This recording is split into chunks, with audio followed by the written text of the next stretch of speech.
પ્રધાનમંત્રી આવાસ યોજના અને મુખ્યમંત્રી આવાસ યોજનામાં મકાન અપાવવાના નામે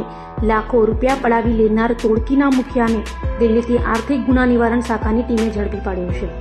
સુરતના રાંદેર પોલીસ મથકમાં નૈનેશ ચોટલિયાએ ફરિયાદ નોંધાવી હતી કે તેમાં જણાવ્યું હતું કે તેઓ તથા અન્ય ગરીબ અને મધ્યમ વર્ગના લોકોને પ્રધાનમંત્રી આવાસ યોજના, મુખ્યમંત્રી આવાસ યોજના, પંડિત દીનદયાળ નગરના ફ્લેટ તથા દુકાનની કોઈપણ ડ્રો થયા વગર ફાળવણી કરવાનું જણાવી 49 લોકો પાસેથી 60,21,000 થી વધુની ઠગાચર્યા હતી. જે મામલે રાંદેર પોલીસે અગાઉ કેટલાક ઠગોને ઝડપી પાડ્યા બાદ આ ગુનામાં સંડોવાયેલો મુખ્ય આરોપી એવો રાજસ્થાનના ચીરુનો અને સુરતમાં પાંડેસરા પિયુષ પોઈન્ટ પાસે આવેલ વૃંદાવન રેસિડેન્સી ખાતે રહેતા મયંક સંજય મિશ્રાને દિલ્હીના કરોલબાગ ખાતેથી ઝડપી પાડી સુરત લાવી તેનો કબજો રાંદેર પોલીસને સોંપવાની તજવીજ હાથ ધરી હતી. સુરત શહેર ખાતેના ગરીબ અને મધ્યમ વર્ગના લોકોને પ્રધાનમંત્રી આવાસ યોજના, મુખ્યમંત્રી આવાસ યોજના તેમજ પંડિત દીનદયાળ નગરના ફ્લેટ તેમજ આવાસો અપાવવા માટે આ કામના આરોપી મયંક સંજય મિશ્રા નાઓ સુરત મહાનગરપાલિકા ખાતે એક સરકારી કર્મચારી હોય અને તેઓ આવાસ યોજનામાં ડ્રો સિસ્ટમથી મકાનો તેમજ દુકાનો અપાવવાનું કામ કરતા હોય, જેથી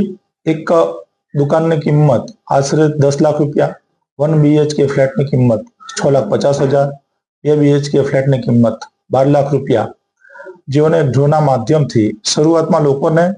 વિશ્વાસ અપાવવા માટે સ્ટેટ બેંક ઓફ ઇન્ડિયાના ડિમાન્ડ ડ્રાફ્ટ તેમજ સિક્યુરિટી પેટે ચેક આપેલ તેમજ બાદમાં પંડિત દીનદયાળ નગર આવાસ યોજના અંતર્ગત પ્રમુખ, ઉપપ્રમુખ તેમજ ખજાનચી નાઓના બોગસ લેટર ઇસ્યુ કરી તેમજ વડાપ્રધાન આવાસ યોજના, મુખ્યમંત્રી આવાસ યોજના અંતર્ગત સુમન લિપિ આવાસ યોજનાના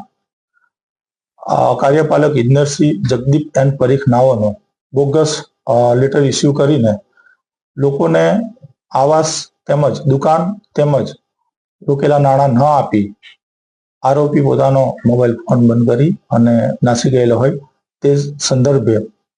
ગુનો દાખલ કરી સુરત શહેર પોલીસ કમિશનર શ્રી અનુપમસિંહ ગેહલોત નાઓએ આરોપીને પકડી પાડવા માટે સૂચના કરતા સંયુક્ત પોલીસ કમિશનર સાહેબ, ક્રાઇમ સાહેબ, અધિક પોલીસ કમિશનર શ્રી, મદદનીશ પોલીસ કમિશનર શ્રી ક્રાઇમ તેમજ અમારી ટીમના technical intelligence police constable Hiralba તેમજ હ્યુમન ઇન્ટેલિજન્સના અનારામ પોલીસ કોન્સ્ટેબલ ચેતન આત્મારામ નાઓ તેમજ પોલીસ કોન્સ્ટેબલ વિઠ્ઠલ ચેલાજી નાઓના આરોપી વિશે વર્કઆઉટ કરી તેનું લોકેશન દિલ્હી ખાતે આવેલ હોય, જેથી તાત્કાલિક ટીમ રવાના કરી ભારે જહેમત બાદ આરોપીને ત્યાંથી પકડી પાડી સુરત ખાતે લાવી નામદાર કોર્ટમાં રજૂ કરી દિન 5ના પોલીસ કસ્ટડી રિમાન્ડ મેળવી આગળની વધુ તપાસ ચાલુ હોય.